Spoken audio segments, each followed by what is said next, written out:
I guess I should actually warn the listeners, now that we are live. Hey, what's up? I just came back from a networking thing, where I had to have lots of conversations with, like, real adults, and with people I don't know very well, and also was just around people literally 24/7 for 72 hours, and I normally live alone, and spend most of my time looking at a computer for my job. And therefore, it literally hurts to talk a little bit, and also, I forgot how to form sentences. Also, I'm drinking wine, so, like... Welcome to the Hamsteak Podcast! Yay! I'm still very excited to be here and tell you about my hams. Our hams. We all share the hams. It's the communal ham. That sounds pretty gross. Just grab a slice. Just carve yourself off a nice big old chunk of... I bought saltines today, and the very first saltine I took out of the box, my cat, was very interested in, and I found this very charming, because she, grabbed my hand and, pulled it over to, sniff, and then the sniffing became more and more invasive, and then, almost imperceptibly, extreme sniffing became licking, and I had to throw away my inaugural saltine. Oh. Yeah. You didn't give her to her? No, she doesn't need the sodium or the carbs. It's 1 million kibbles worth of carbs. No, probably 10. But, you know. Yay! Podcast!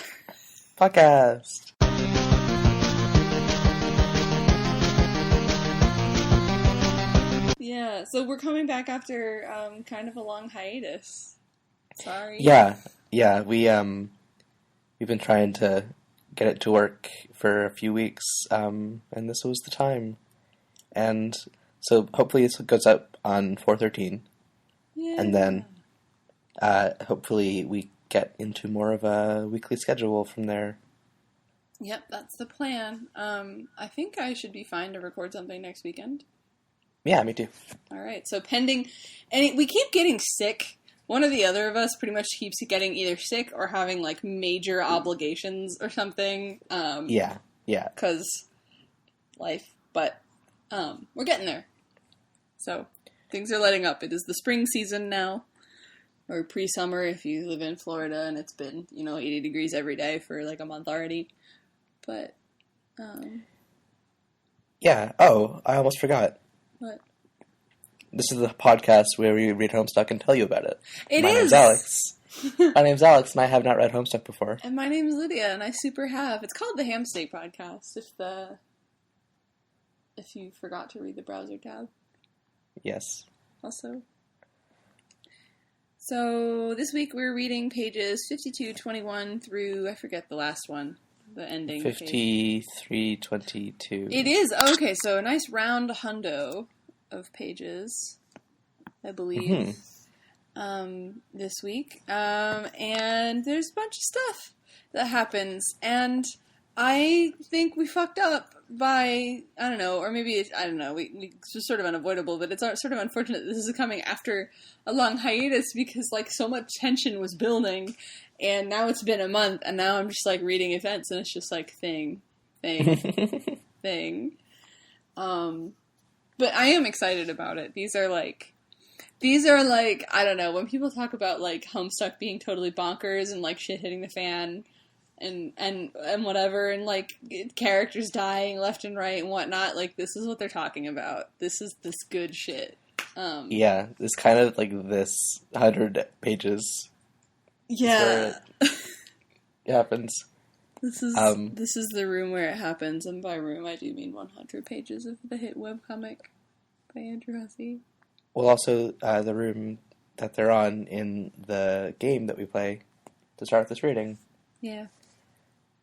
So, this is a second edition of the Homestuck, this whole thing is Homestuck. The Earthbound-inspired game that we played a while ago. And so... Is it Earthbound-inspired, or just... I mean, I suppose it must be, but it just felt like any kind of walk-around RPG. So it actually is, like, specifically because, like, its internal name is Alternia Bound, Oh. which I found out by very carefully going to the wiki, because I wanted to see the comparison between the sprites in this version and the first version. Like, tiptoeing up to the wiki and, like, sort of, like, putting your hand over one opened eye and then, like, just kind of doing the, like, live long and prosper symbol, so you have, like, a little tiny sliver. And just being, like, Swiper no spoilers. Yes. I appreciate you embarking on such a delicate endeavor, mission. Thank you. So actually, doing that, I found out that we actually missed a bunch of stuff in the first one, because I didn't realize you can use the transportalizer and actually go to other parts of the lab. Oh, no! Luckily, it's all just kind of flavor stuff. Yeah. Like, there's a bunch of chests with random joke items in them. Yeah. There's, like, a scene where Karkat goes back to the, like, ectobiology room and just, like, has a flashback to being surrounded by 12 babies. But there's nothing, like, major that we missed.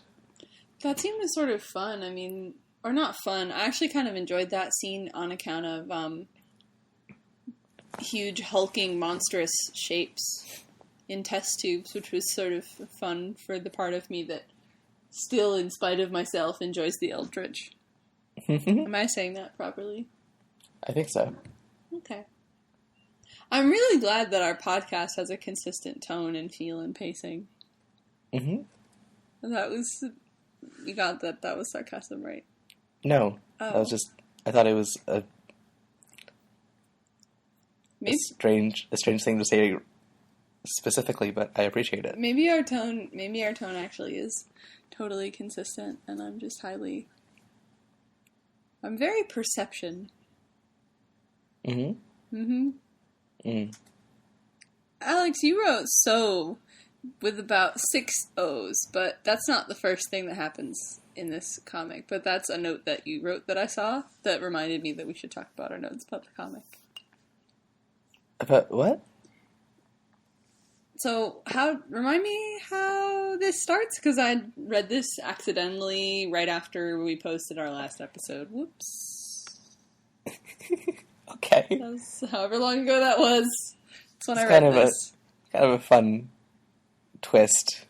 Yeah. I mean, I did also read it many other times, so. Right. So, this game starts with Kanaya deciding to take the matriarch to the core. Conniving, if you will, to take the matriarch to the core. Excellent. If you will. Will you? I will. Okay. Solix and Pfeffery are gloving about feelings in the horn pile. Which just means talking, but with more fish puns. Yes. And Pfeffery is being very open, and Solix is very unwilling to talk to anyone else but her. Oh, man, that's so... Okay, so unfortunately, I do feel like dudes kind of, like, persist in that pattern later into adulthood, but that was just such a hallmark of my teen years, as being, like, so many dudes, like, only person I can talk to about this, and, like, at the time, it made me feel very important. Oh, man. You know? Yeah, I totally see what you mean. Yeah. So, like, I don't know, like, I do appreciate how Hussey, like, in a lot of ways, kind of nails these kids as, like, precocious 13-year-olds. Like, I don't know. It's a little bit unnatural, but for the most part, like, in retrospect, like, looking back on it, like, they feel both authentically teen and authentically highly precocious, so. Anyway, they're in a horn pile.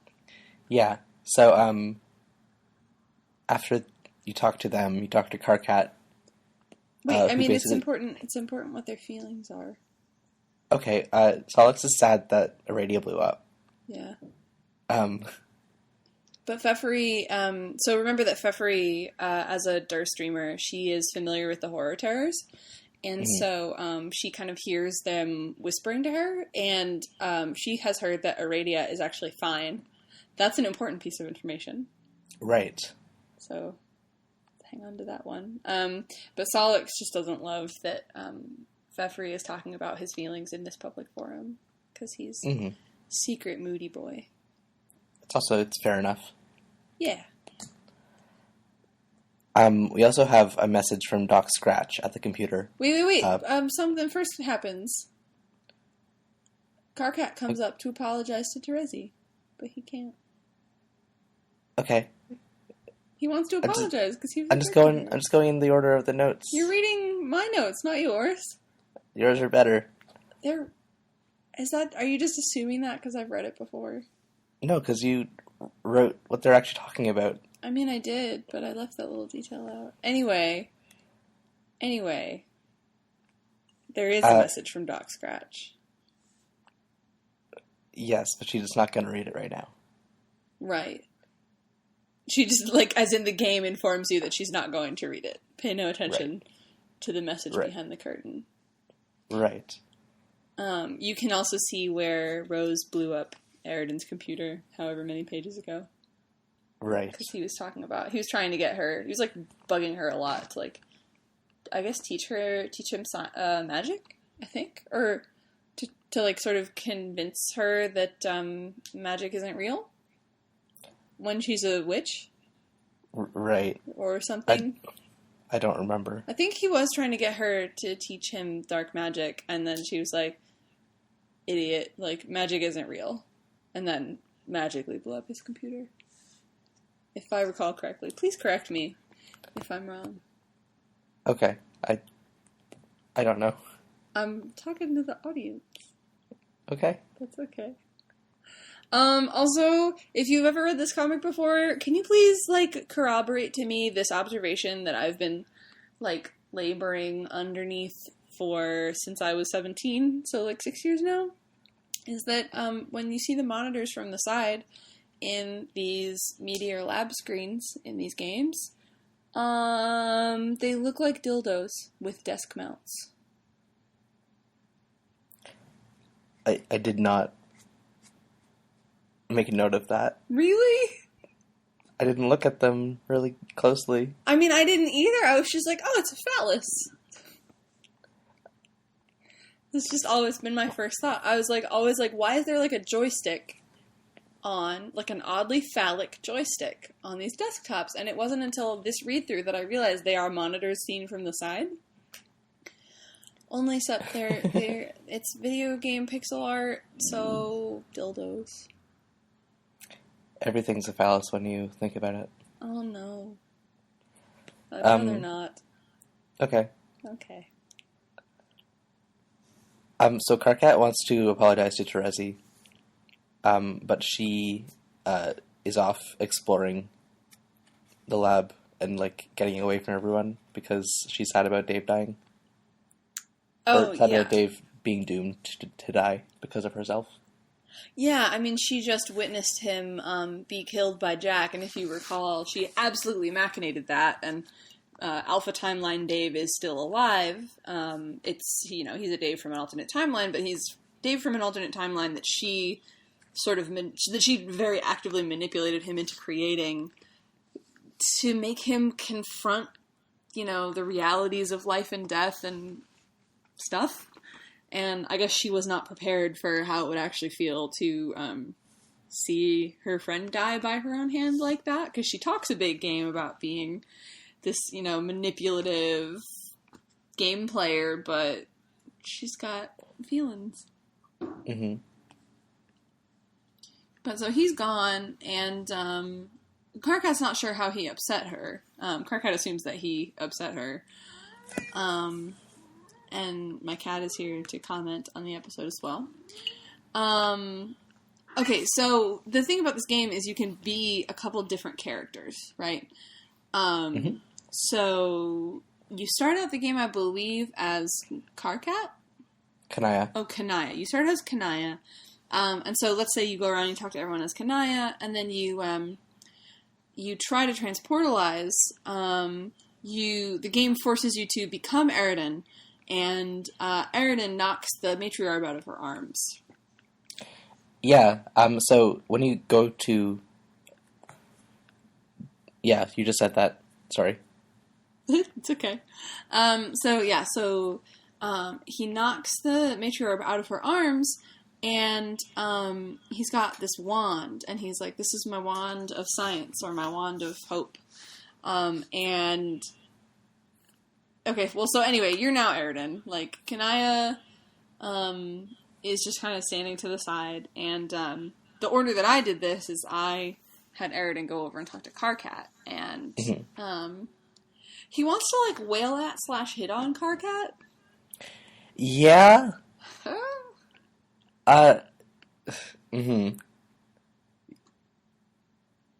Yeah.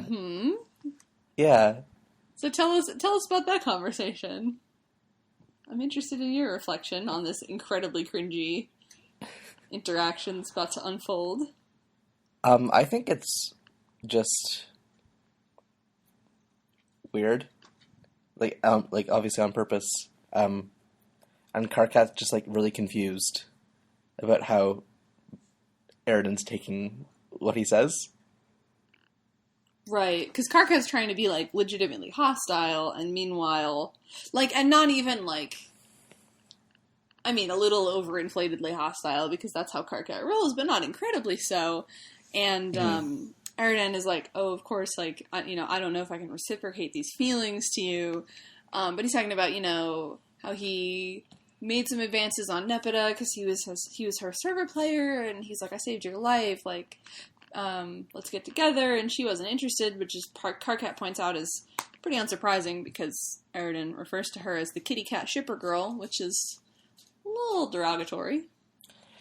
A little dismissive. Okay, well, that it is, but also that's the only parts of her that we've seen so far, so that's a meta-textual commentary. Basically, yeah.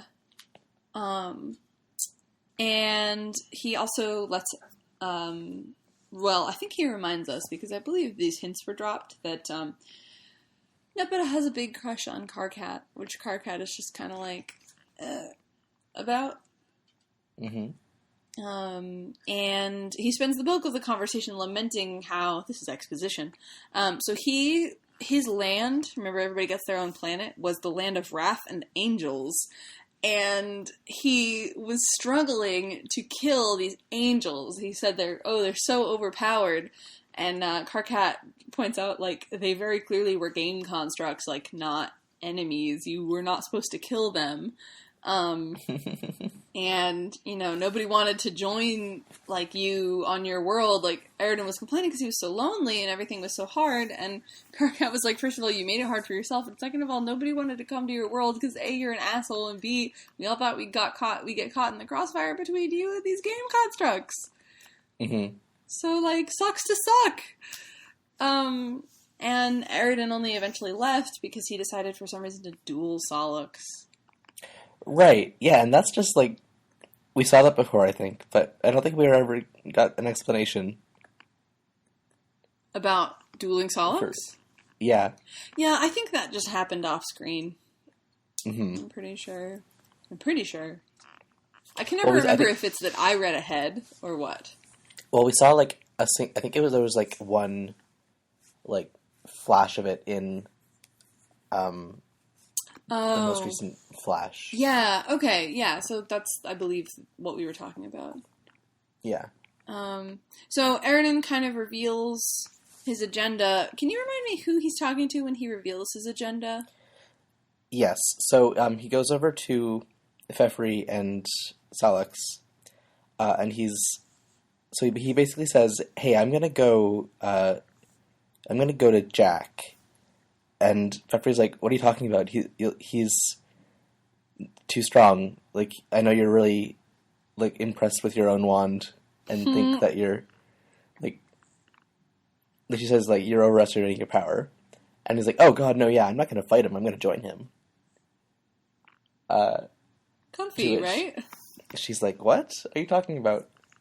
And he's like, yeah, and you should come too, because we're the royal class, and we should berate ourselves to this overpowered god so that he might spare us. Do you mean prostrate? Prostrate, yep. Because berate means to, like, scream at. I meant prostrate. Okay. Which just sounds... Never mind. Yeah.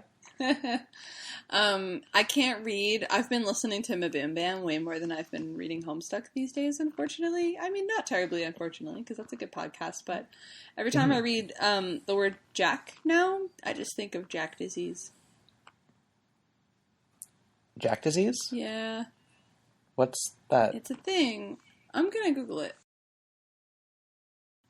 They call it that because of the 1996 American comedy drama film where there is a boy who ages 4 times faster than normal, except they don't do it the way that progeria actually works. They just cast an adult to play a 5th grade child, which is, if you've ever seen a kid with progeria, that's not really how that works. They remain small persons. They just, like, age. Like, right. They get wrinkles and suffer from all kinds of geriatric diseases and stuff. So anyway, for some reason on the podcast, they call it Jack disease as a contrast with Benjamin Button disorder. And it comes up kind of a lot in sort of the episodes of the 200s. I guess I totally missed out on that because I just wasn't primed. For the name Jack? Jack disease. Like, whenever they brought it up, I must have just glazed over that. I wasn't primed for it either. That's why I had to Google it. Because at this point, honestly, every time they bring it up, I'm just like, okay. I got it from context clues, but I don't know why. So an important thing that comes out during his conversations, Eridan's, remember reading Homestuck? Is that, he's the Prince of Hope. Yes. So he hears about Kanaya's plan with the matriorb, and he's like, I'm the Prince of Hope. I want to be involved in restoring our race. And he tells Kanaya, don't go anywhere. I want to work with you. Hold on. What he says is, if there's going to be any hope of restoring our race, as the Prince of Hope, I demand to be involved. Yep. Like, that's just phrasing. I mean, yeah, it is important. I suppose I just assume that everyone knows how Eridan would go about announcing that he would like to be involved in something. Sure. I should not assume that. Because the whole point is we tell you about things. So Eridan is explaining his whole agenda to Pfeffery about how he wants to join Jack, and they should go and be royal together with Jack. And Pfeffery is like, I'm very not cool with that, and also stop using fish puns. That offends me. And, because she uses fish puns. Right, well, she says, like, I revoke your access to fish puns because you're being evil. Which is like... basically. She's funny when she gets royal about things. Mm. Anyway, Eridan's response to that, I don't know. Solix and Eridan kind of boy about it, and then they end up dueling. Yeah. Like, they shoot and at each other. Turns into a side view. It looks really a lot like the Scott Pilgrim game. Mm-hmm. I have not actually played that, but Me neither, but I know the style. Oh, okay. To me, it just looks like the Power Rangers fighting game that I used to play on the Sega Genesis. Nice. But, you know, retro. It's whatever. And they duel, and the game ends. You can't back out of that screen. Mm-hmm. So, yeah, Solix challenges him. This is their second duel, and it ends with Eridan knocking Solix out against a wall. He's really messed up. He's, like, bleeding from a bunch of places. But the narration does say KO'd, so he's not dead. He's just messed up. And he did it all with his science wand, his white science magic power thing. Yeah. And this enrages Pfeffery. Yeah, she's real unhappy about this. And just promptly, like, charges at him with her teeth bared. And Eridan just shoots her through the stomach. Like, this enormous hole through her torso. Yeah. And the narration summarily announces she is dead. Yeah.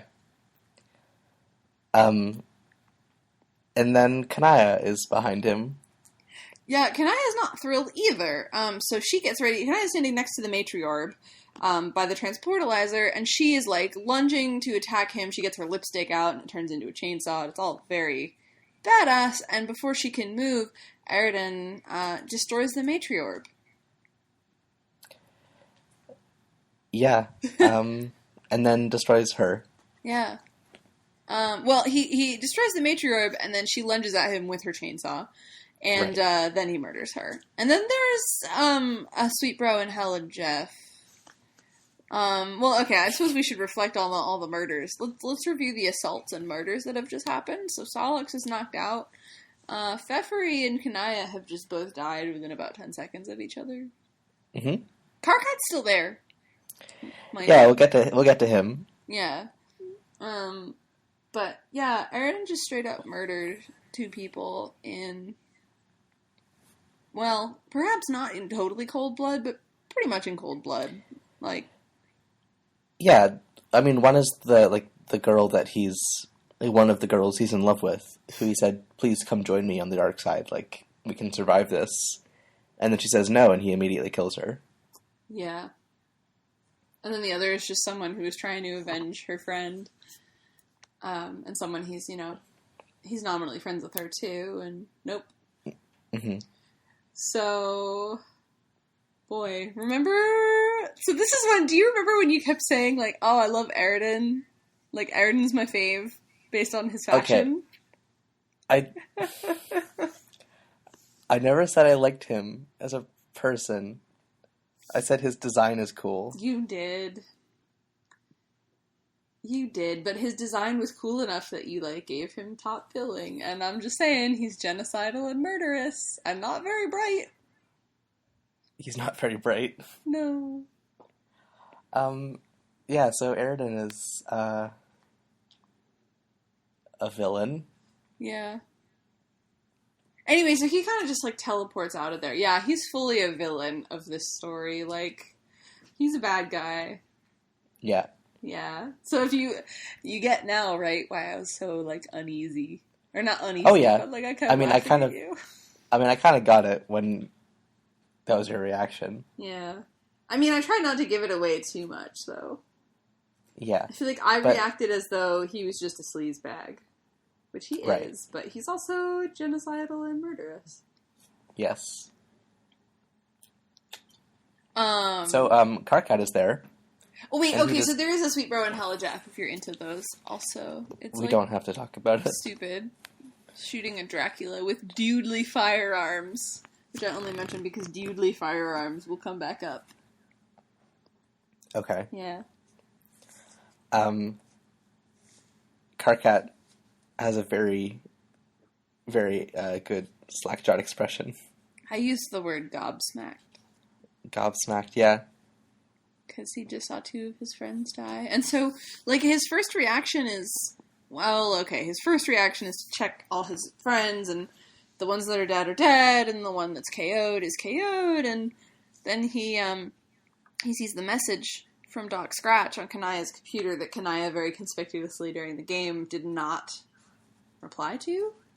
Mm-hmm. So he goes over and he reads that message. And it's for him. Yeah, and it's one of my, I don't know if it's necessarily one of my favorite moments in Homestuck, but it's one of the most iconic, I think, which is a very well done couple of pages where it becomes clear that Doc Scratch is messaging him, and Karkat is trying to snark at him, and Doc Scratch is just like, shut up, basically. Like, you don't know what you're messing with. Just listen to this one piece of advice and accept that I'm trying to protect your ass here. And then in a very ominous, like, animated GIF, like, it's not even actual text, you see a GIF of the window as Karkat highlights the white text, which reads, "Don't turn your back on the body." So Karkat turns around and looks behind him at all the bodies, and he's like, the bodies are all there. Like, Everything's fine. Clearly it's nothing. So naturally, he turns around, he goes across the room and turns his back on them again to answer a message from Gamzee. Yep. And your note here is it's happening. It's happening. Yeah. Because the first time that I read this, I definitely remember, like, shitting myself. Oh my god. Maybe it's, I feel like it's a very effective instance of, like, it was definitely foreshadowed, but you couldn't have put the pieces together in advance, which is, like, in Homestuck, like, I don't know, you're not always supposed to be able to predict what's gonna happen next, but it's nice that he manages to, like, sort of hint at it anyway. Yeah, so what's happened is Gamzee's run out of the Super Slime. Which, if you remember, trolls sleep in. But he eats it, because he was not raised well, basically. Right. So it's the troll equivalent of being a pothead, but he's, like, run out of it. And people keep telling him it's poison. And he's, like, just kind of incapacitated by it and doesn't care. Yeah. But now he's sober. And he's also been traumatized by Dave's Blasphemous Juggalo video. Which we actually watched him open, like, hundreds of pages ago, if you remember, in the depths of your memory. Yes, because we haven't been back to him in a while. Yeah. But now he's just kind of... something's happened to him. He's had a realization. So, he watched, if you recall, an Insane Clown Posse video, I believe the one about miracles? Yes. And, he, if you recall, Gamzee subscribes to a religion, that hopes for the ultimate coming of the mirthful messiahs, who will come and murder everybody, but in some sort of far-off future, and also somehow that's a good thing, and whatever. It's all very harmless as far as everybody is concerned. He's explained that all the Karkat, and everyone just sort of goes about being mystified by it. Mm-hmm. Meanwhile, Gamzee has run out of Super Slime, and he's watched this video, and he's realized that he is the mirthful messiahs. Both of them. They're him. Because he switched from his old typing quirk. They all do a weird thing when they type. It's very hard to read and frustrating. He switched from his old typing quirk of just constant camel case. It's very MySpace circa 2007, and now it's just every other message is either caps locked or all lowercase. And he is both of the merciful messiahs, I guess the shouty one and the whispery one. And he comes to this conclusion because of his blood color. He's, like, got royal purple blood, and apparently, in the past, trolls of that blood color were the subjugulators, who had, like, used juggling clubs, because reasons, and they would, brutally punish people who were accused of crimes under the troll justice system, which is very murderous in general. Right. And, as per his religion, it's time to murder everybody. Yeah. So, Karkat is horrified. Mm-hmm. It's kind of a lot for him to deal with. Recall that Gamzee is his best friend. Yeah. And he's just kind of like, Gamzee, what are you talking about? Like, Gamzee, please calm down. And he's like, I am calm. Yeah. Oh my god. It's pretty effectively creepy. It's very chilling. It's very, very silly and yet genuinely chilling, which I really like. They've set this up really nicely where, like, Gamzee says honk a lot, and he also leaves horns around all the time. And so now he's like, you know, I'm gonna motherfucking kill every motherfucking one of you. Honk. Mm-hmm. And it's like, ah! Karkat is really concerned. He also, like, has suddenly become, like, real racist, I guess, or you know, hemo-spectrum-ist type of thing, because he calls Karkat punchline-blooded motherfucker. Right, yeah, so, like, when he was high all the time, he didn't care about blood at all. Mm-hmm. And now he's, like, realized that his blood actually matters in his frame of mind. Right. So remind me the extent to which we've talked about blood color so far on this podcast, if you remember. Quite a lot, I think. Purple is royal. Mm-hmm. And Fefri is, like, so royal that she's going to be the next empress. Right. And then it's blue. And then it's green. Mm-hmm. Which is, Kanaya and Nepeta and who else? That's it. There's only 2 of them. I thought it was 3 of each. Oh no, I guess that doesn't make sense. Yeah, then it's yellow and orange and red. Right. Okay, so if you recall 12 episodes ago, which was a long time, so there's that spectrum, and it goes from people with, like, you know, sort of rust-colored red blood, it's sort of like a maroon color-ish, and they're like the lowest caste, to people with blue blood are like the aristocrats, and then people with purple blood, or trolls with like purple blood, and are royals, and Pfeffery has that sort of magenta pink blood, and she's royalty. Mm-hmm. And Gamzee calls Karkat a punchline-blooded motherfucker, because Karkat, if you remember way back to episode 28, Karkat's very cagey. The reason he types in gray, whereas everyone else types in their blood color, is because he's a mutant, and he has bright red blood, like a human.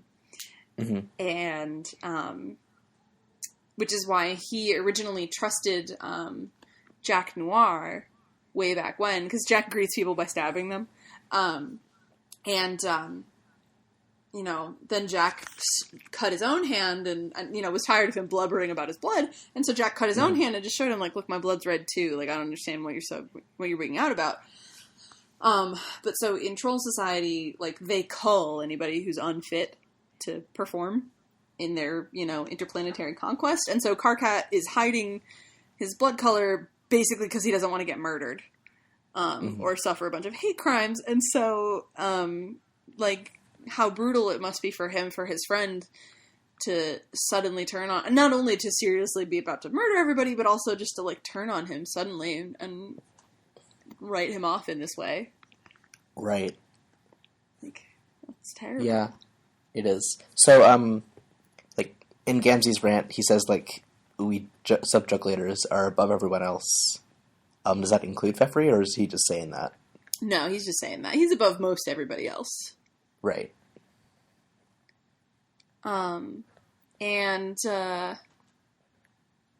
Meanwhile, so he experiences all of this, and he's real stressed out, and, what he tries to do is go into a couple of memos and warn people in the past about it, which predictably does not work. Yeah, he says that the Bard of Rage is on the loose. Right. And that, like, oh, we all thought it was a joke that he was the Bard of Rage, and wasn't it so funny when his attack on the final boss was super effective? Right. And, like, just like a joke power. But no, actually, he's using it on us now. So other people from the past chime in on the memo. Past Gamzee is like, what are you talking about? What's going on? I guess I'll just find out. And Karkat can't deal with that and just bans him. Yeah, they're all, like, not having it, very gently. Yeah, Pfeffery's like, I can't tell if you're being serious because you're always... I can never tell if you're being serious. Right, because he's always so over the top, and he's actually trying to, like limit how hyperbolic he's being, and it's just not flying. Yeah, and he's like, I'm sorry, like, I failed you. And she's like, what are you talking about? And he bans her. Yeah. And then Eridan chimes in, and he's like, hey, Karkat, do you want to come to my planet? Oh my god. Can we hang out? I'm bored. Yeah. Recall that these are all in the past, so these are now people in places that they have just discussed with him in the present. Yeah, and Karkat's like, you idiot. First of all, I hate you. And second of all, I'm from 400 hours in the future. And then Aaron's like, well, can you talk to my Karkat and get him to come hang out with me? I'm pretty sure he's just like, no. Or maybe he bans him. No, he keeps going because there's more flirting. Oh. Or like Karkat is legitimately, like, before he was just, like, grumpy about Aridin. Now he's like, you killed my friends. If I see you again, I'm gonna kill you.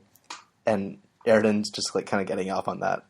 Yeah, which is, like, okay, it's funny, but it's also, like, really kind of horrific if you think about it. Like, he's literally, refuses to accept that, like, even, I don't know, he's, like, not even processing the fact that he's being accused of murdering his own friends in the future. And also choosing to read that instead as a hate romantic solicitation, which, like, that's not how those kinds of rivalries work. You don't murder each other's friends. It's not, like, you foil each other, but you don't destroy each other's I don't know. Anyway. I don't know, I don't know if that's out of the question.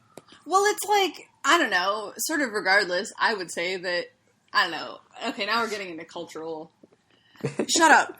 Terezi is off in real life. She's looking around the meteor and she's hanging around, being miserable, and she finds Tavros, who, if you recall, is dead. Yeah. Run through with his own lance by Terezi. Yeah, and so she decides to do an investigation. Or, excuse me, he is run through with his own lance by Vriska. Terezi finds him. I just want to make sure I'm not confusing anybody who didn't read this. Right. So yeah, she immediately, like, Vriska's her prime suspect, but she goes through the motions of an Alternian inspection or investigation. Or at least the Alternian equivalent of CSI. We're not really sure. Or it's her equivalent of the Alternian equivalent of CSI. Right. Because it's just, she takes her puppets out, her plushes, and one of them she dabs on him to find prints. Not like the dance move, because, right. like, that was not in popular consciousness on the internet in 2009 or whatever when this was published. We must be past 2009 by now. I don't know. I'm gonna check. Oh, no, yeah, that was the first year of Homestuck. 5267. I'm gonna look. MS Paint Adventures. 5267. Okay. Log. Homestuck. Wait, I need to find a identifiable Terezi, inspect noise. Okay, then you Control F for it in the log. I'm to reveal this process here.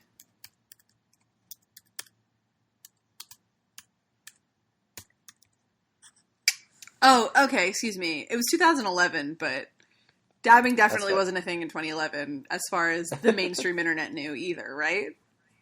Yeah, like, glad we established that. Okay.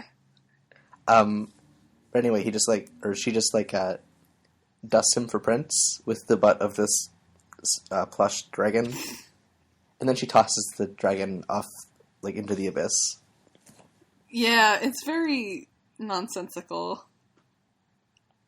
Yeah, but I think she's just kind of, like, trying to cheer herself up by going through the motions of this... Oh, yeah. Like, justice thing. Yeah, in a weird, childish way. Yeah, but basically she establishes that Vriska is probably the suspect. And she smells Vriska's, like, fairy dust above her, because she is a fairy now. Mm-hmm. And she can also smell Aridin out there somewhere with his magic, and she can smell what she calls a purple honk. Oh no, there's the purple honk, like, behind her on the panel. Oh. She just hears that. Oh, cool. So, recall that she has no idea what's going on with Gamzee. Yeah, she thinks, oh, poor Gamzee, he's out there alone. I'm gonna have to go protect him. Yeah. And then she's just surrounded by honks. Yeah. And she's like, that Gamzee. Then there's a page where, Alex, did you notice this? You go to the next page and there's just Terezi's astrological symbol, and so there's two buttons you can click. If you click the question marks instead of the next page arrow, you get to this page. It's got Terezi's symbol, and it says password in her typing quirk, and then there's a text box. Yeah. And then if you type the wrong password, it says, like, if you don't know it, you're not supposed to see this yet. Right, because it's like page 9,000 and something. Yeah. Like it's retconned into the original page. Yeah. And this isn't the first time we've seen this. We've seen it a couple times. Really? Yeah. Oh man. Okay. Do you remember when the first one was? No. Oh. Man. Okay, so that's really funny because when I first read Homestuck, those were not there yet. I remember when they went in. Mm-hmm. So that was definitely interesting to go back on my reread and see that. I don't know. How did you feel as a reader seeing that? I don't know. It didn't, fill you with a bunch of anticipation? No, because it's another 4,000 pages till we get there. I know! Isn't that exciting? I don't know, I didn't really feel excitement. I just kind of felt... I just took note of it. Oh, man. That was, the kind of thing that totally sold me on Homestuck was, shit like that. Hey, look, there's still going to be plot happening 4,000 pages from now that references this that's happening right now. Mm-hmm. You know, look how big this is and look how connected everything is. I'm a sucker for it. That's totally fair. Yeah. And again, I read this with a different, I guess, frame of mind than basically anyone else reading it. How so? And on a different... Just because I'm taking notes and you're taking notes and you also are anticipating things. I'm just kind of going through and noting things. And kind of withholding any expectations, I guess. Well, that's no fun. I'm interested in, what you expect. I don't feel like I can... I don't feel comfortable making any guesses. Because, as far as I can tell, anything can happen at any point. Ah. Because, yeah, these people just died. But also, I know they're not going to stay dead.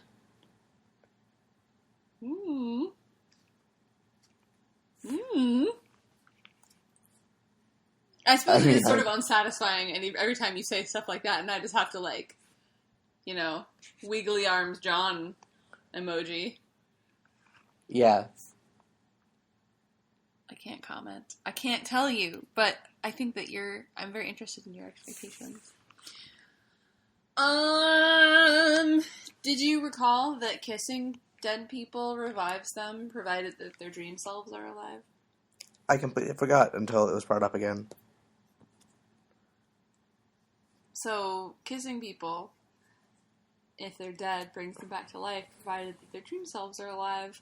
Unfortunately, so Terezi tries to kiss Tavros, and it doesn't work, because his dream self's dead. And Karkat tries to kiss Pfeffery, and he tries to kiss Kanaya. Kanaya, yeah. And, he tries to kiss Kanaya, and it doesn't work, because Kanaya's dream self is super dead. Because John blew up, or because Jack blew up a moon. I believe he blew up Prospect. Mm-hmm. And then we cut to Hussey. Yeah, so kind of to parallel Tavros run through with his lance. Mm-hmm. We get a beautiful recreation of the scene in Hook where Rufio is stabbed in the chest by Captain Hook. And we get a link to the scene on YouTube, which is now a private video. I don't think it was always a private video. Wait, you couldn't, could you see it? No, sorry, not private, unlisted. Oh. And which is full of people yelling about these pages. Yes. Yeah. So yeah, it's a recreation of Hussey in a Peter Pan outfit as Robin Williams, cradling Rufio. And By which you mean like Dante Basco. Dante Basco, who, Alex, tell me what you know about Dante Basco. All right. I mean, we have definitely been over this before. Yes. But it's been a long time, and my memory sheet is poor. Sure.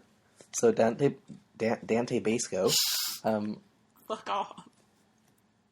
Tavros has the like figment of his imagination that is Rufio, who is basically based on Dante Basco's character in the movie Hook. Right, and that goes back many hundreds of pages. That was introduced at the very beginning of Act 5, yeah, when we meet the trolls.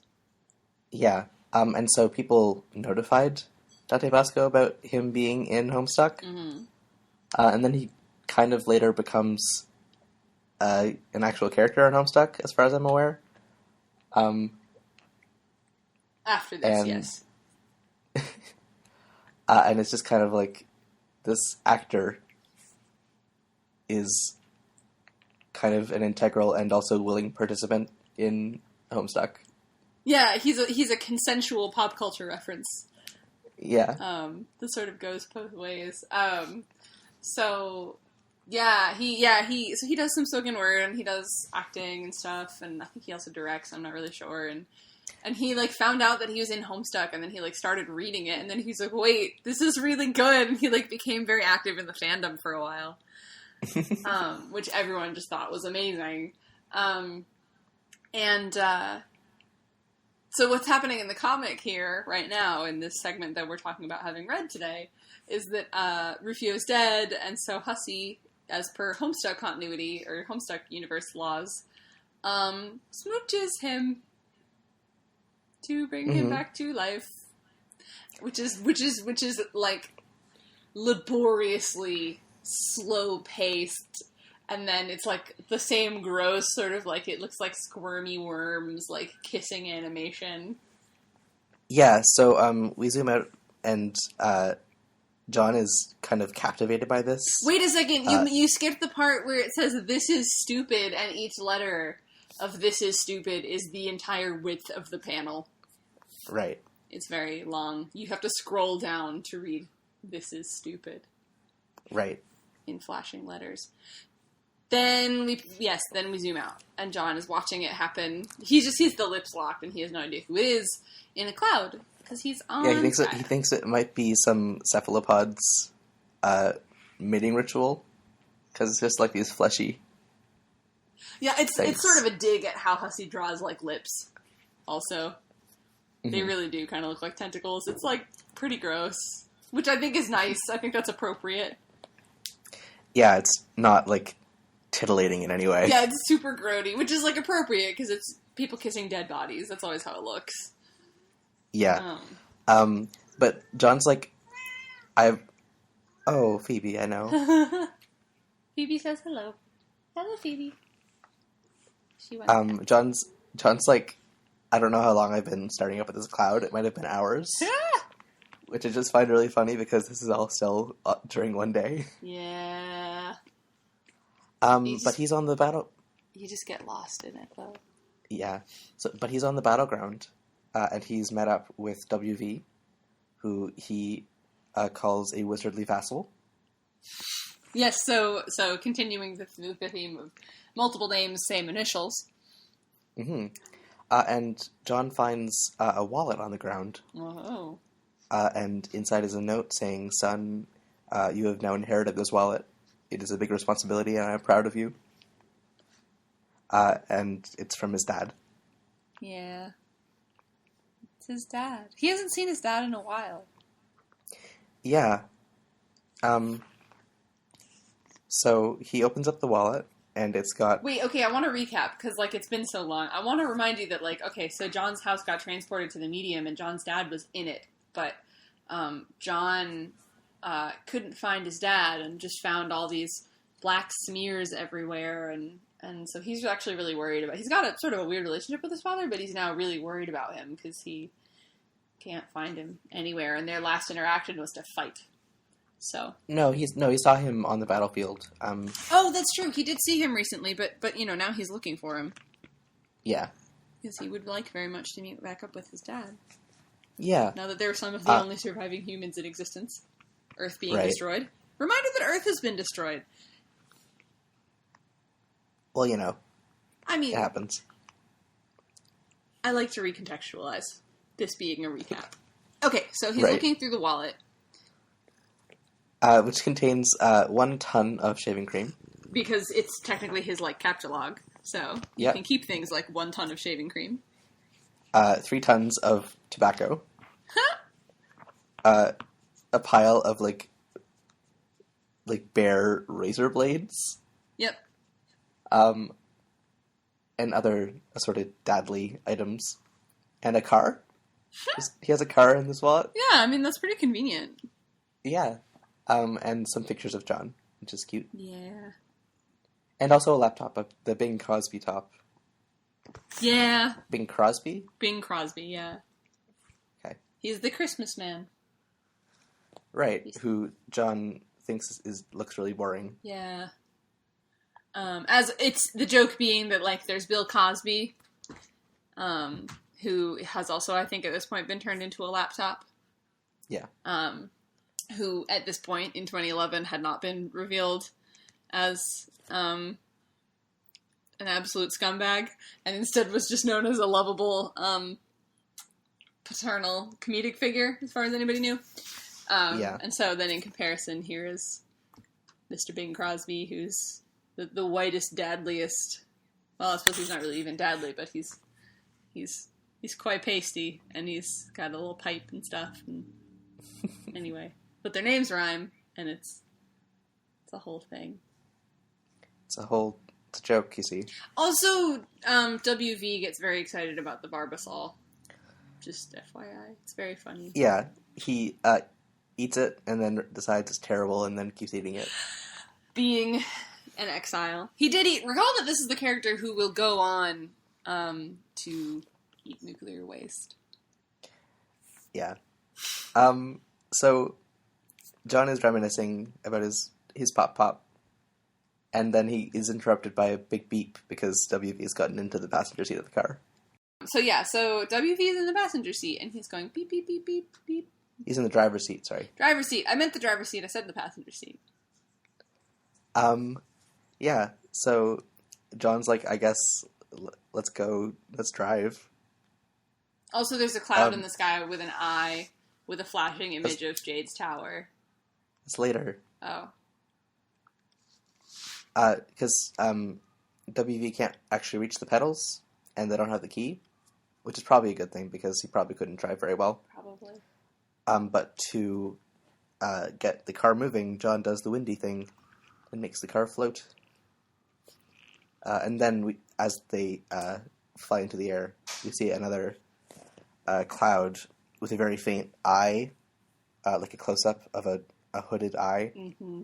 And Jade's flashing tower is in it. And I'm pretty sure this is Gamzee. Yeah. Because I can see, faint, makeup streaks around the eye. Yeah. And also, Gamzee at one point was watching intently as Jade's tower exploded, I think. Yes. Yeah. He was very invested in that. Yeah.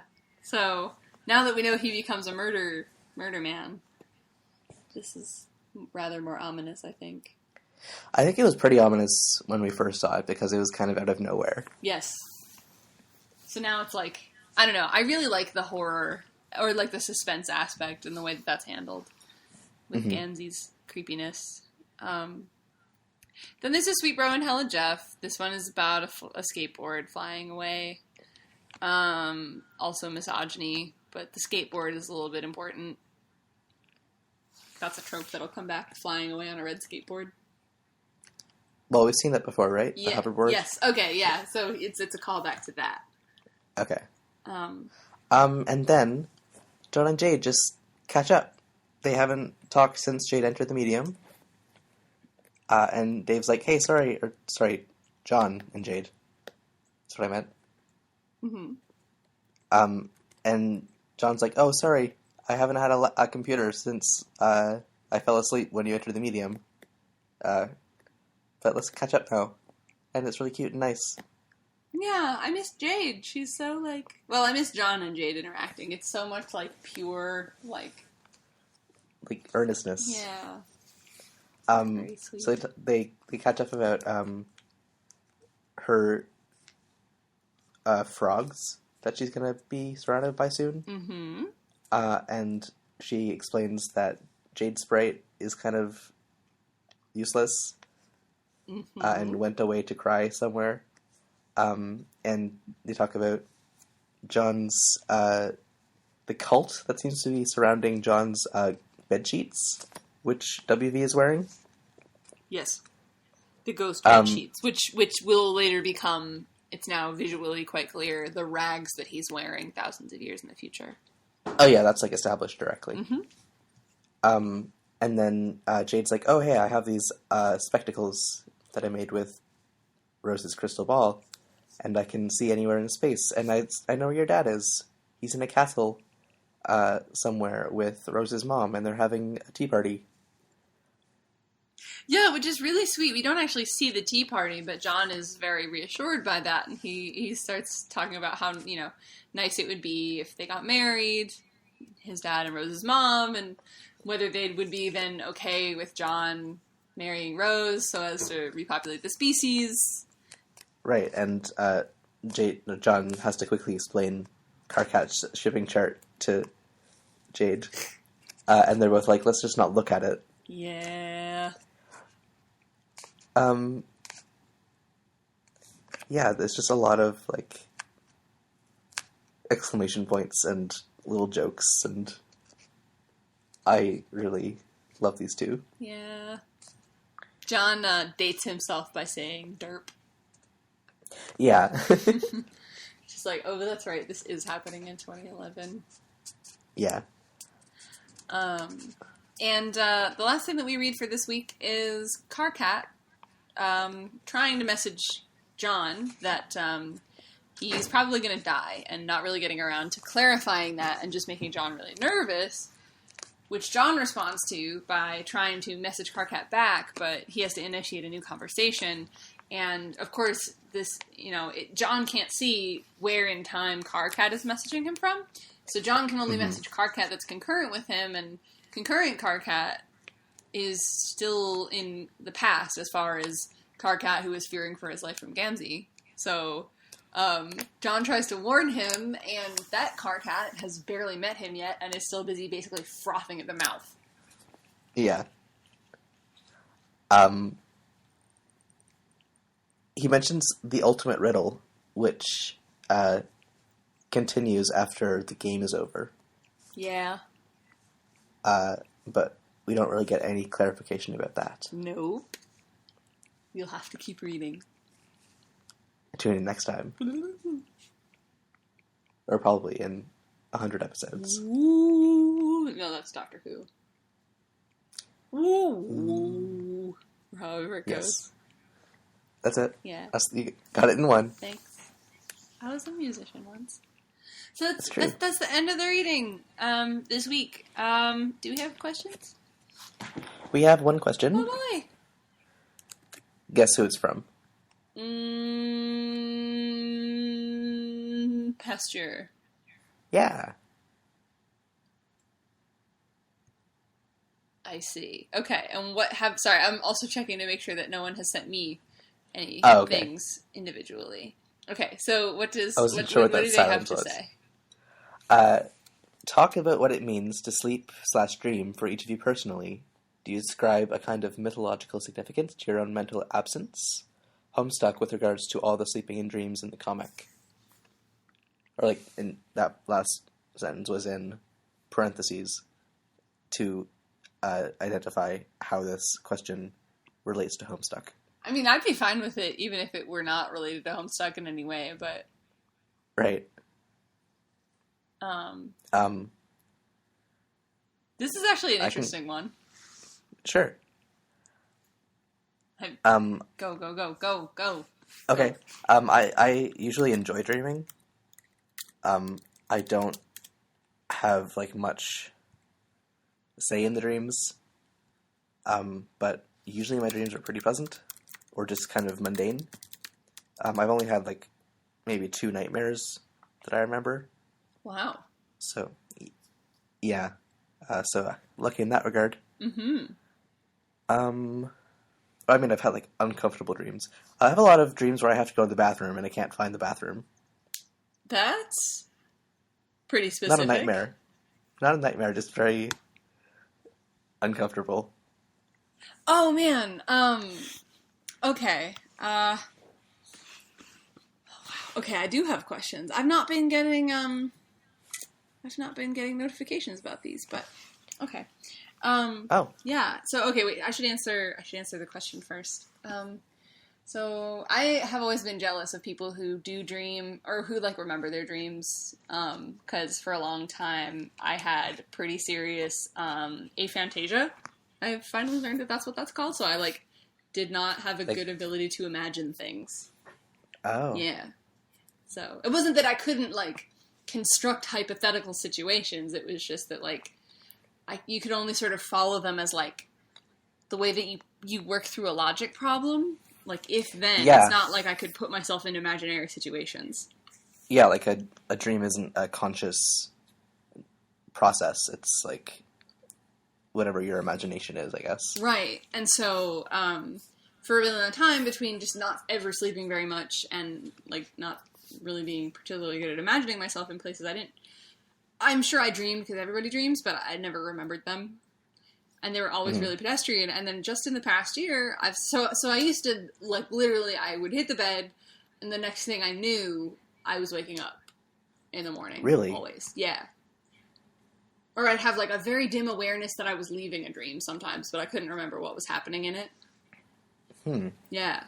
And just in the past couple of years, like, towards the end of college, I started having dreams more regularly, and more vividly, and fucking, that's cool as hell. Dreams are awesome. Shit, I was missing out that whole time. Dreams are so cool. They're pretty rad. Holy shit, you get, like, free entertainment while you sleep. It's so neat. Yeah.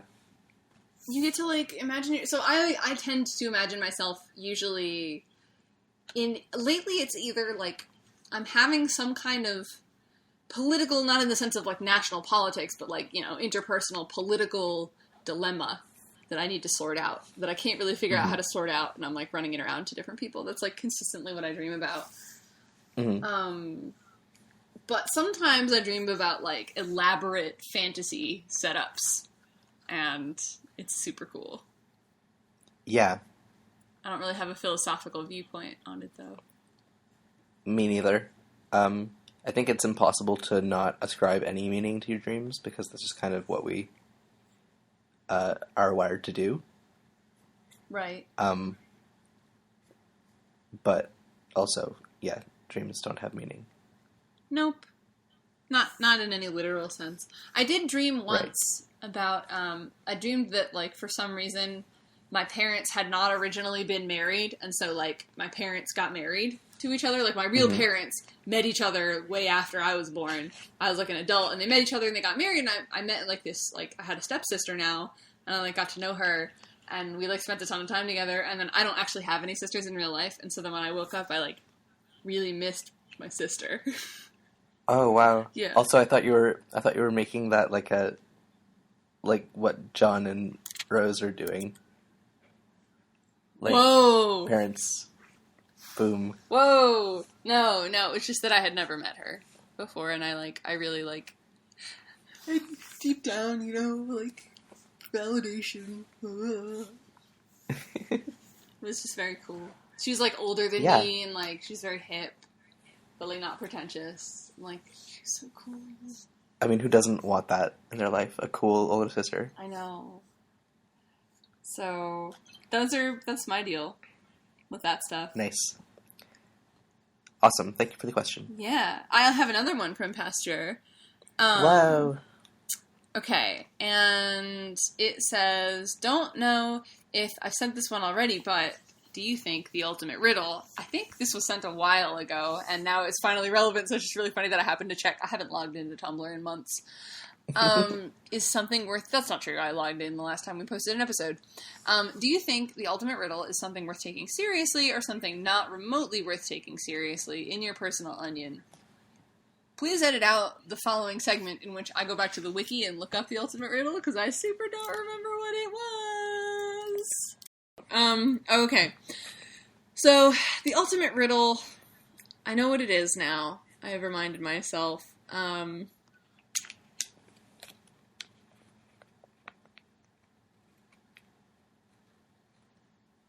Okay, so the question was, to revisit it, do you think the ultimate riddle is something worth taking seriously or something not remotely worth taking seriously in my personal onion?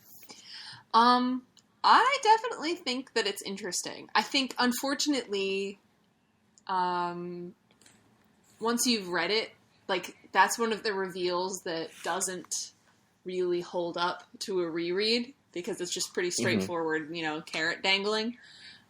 Yeah. But I think that when you don't know what it is yet, it's pretty effectively suspenseful, and I think that once that, like, the payoff the first time you go through definitely is satisfying in, like, a really big way. I don't necessarily know if, like, taking it seriously... It's hard for me to think about, like, what you mean by taking it seriously, but I definitely think it's, like, a nice little meta plot element. So... Cool. Yeah. Thanks for the question. I don't know, Alex, what do you think, actually? What do you think? About the ultimate riddle? The ultimate riddle. I mean, it was sent to me, but, like, do you have an opinion? If you don't have an opinion, you have to answer. I mean, I don't know what the ultimate riddle is. So what do you, like, based on whatever you think it is, you don't have to say, but, like, do you think it's worth taking seriously? Lydia, I have no data to answer this with. Oh, okay. No, okay. That's interesting to me that it definitely feels like totally unforeshadowed. I'm not sure whether it's been deliberately foreshadowed yet, in any way. I just know there's, like, been relevant things, but they haven't been framed as, like, so, not a lot of eyebrow waggling. Okay, I think I'll ask a question. Please. Is the ultimate riddle... So, Karkat says it's, like, it continues being relevant after the game. Yep. Is it... Does the riddle's subject matter exist within the game or in, like, the larger paradox space? Is it a riddle about the game or about, like, the entire multiverse? It's about both. Okay. Yeah. Alright, then I do think it is probably at least pertinent. Okay. Or something that, at least, like, even if it's not, like, game-changing, once you know the answer, it'll feel worth knowing. No, it's pertinent. I'm remembering now, like, really what it is and what it means and stuff, and I keep forgetting that it's just not something we've actually gone over yet. And it's actually a really big reveal, and it's very fun. So we'll get there. Cool. Yeah. I think that's the end. I think we're out of content. I think so. I think we have one more question, kind of. I'm actually not sure if we did this last time. Oh. But at some point between episodes, Dwellington asked us on Tumblr, keep it fungible. Thanks. Fungible? Fungible. All right. We shall. Thank you. I've got the cheese cannons at the ready, and I always brush my feathers counterclockwise, and we will do our best to keep it fungible on this here program. It's not a word. I hear you Googling it.